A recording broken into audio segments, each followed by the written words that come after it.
বন্ধুরা, ভারতের তরফ থেকে একটি বড় কারবাইকে করা হয়েছে, যেটির উপর পাকিস্তান তাদের ঢোলকে পেটাচ্ছে। ঢোলকে এই কারণেই পেটাচ্ছে কেননা ভারত পাকিস্তানের চেকপোস্টকে যে উড়িয়ে দিয়েছে, তাও আবার পাকিস্তানের কর্মকাণ্ডের 24 ঘন্টার মধ্যে। আর এই ব্যাপারটায় পাকিস্তানি মিডিয়া একদম হজম করতে পারছে না। এই ব্যাপারটাকে নিয়ে পাকিস্তান আবার নতুন করে তামাশাকে তৈরি করেছে, যদিও এখন পাকিস্তানের তো কথা কেউ শোনে না। বন্ধুরা, অনেক ইন্টারেস্টিং খবর, তাই চলুন আপনাদের একটি বিস্তারিত জানাই। আসলে বন্ধুরা, আজকের এই খবরটি এলসিতে হওয়া সংঘর্ষ বিরামকে নিয়ে, যেটির উপর ভারতীয় আর্মি তৎকালীন কারবাই করে পাকিস্তানের বাংকার চেকপোস্টকে নিশানা বানায়। খবর অনুসারে পাকিস্তানি সেনা সিজফায়ারের নাম করে এলওসির কাছে ভারতের সীমানার কাছে একটি বাংকারকে চেকপোস্ট নির্মাণ করছিল। খবর অনুসারে পাকিস্তানি সেনা সিজফায়ারের নাম করে এলওসির কাছে ভারতের সীমানার কাছে একটি বাংকার আর চেকপোস্টের নির্মাণ করে, আর এটির দ্বারা ভারতের সেনাবাহিনীকে নিশানা বানানোর চেষ্টা করা হতো। ভারতের সেনার কথা অনুসারে উত্তর কাশ্মীরে উড়িদ সেক্টরের কাছে পাকিস্তানি সেনা অবৈধ বাংকারের নির্মাণ করছিল। এমনকি সেনা সেখানে একটি চেকপোস্টকে পর্যন্ত তৈরি করে, যেটি এলএসি প্রোটোকলের সম্পূর্ণ খেলাপ ছিল।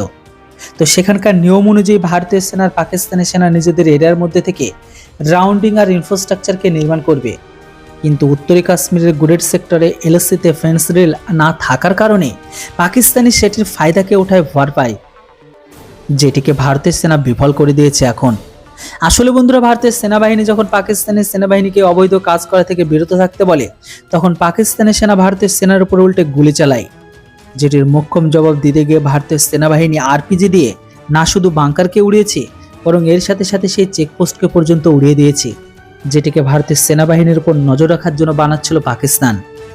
তো এটির উপর তামাশা খাড়া করে পাকিস্তান এটা বলছে যে ভারত জোরপূর্বক পাকিস্তানের উপর হামলা করছে, যেখানে তারা শুধুমাত্র বাংকারকে তৈরি করছিল।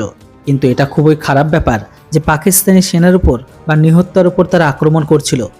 পাকিস্তানি সেনা নিজেদের এরিয়াতে থেকে চেকপোস্টকে তো তৈরি করে, এটিতে ভারতের সমস্যা কোথায়?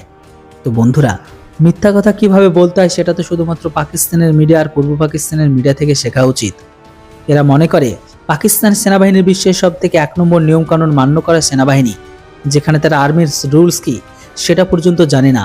আর যদি কথা হয় জায়গার, তাহলে পাকিস্তানি এটা যেন কখনো না ভুলে যে ভারত যে জায়গাকে ভাড়া দিয়েছে সেটার উপর ডিপেন্ড করে পাকিস্তানি তাদের রুজিরুটিকে চালায়।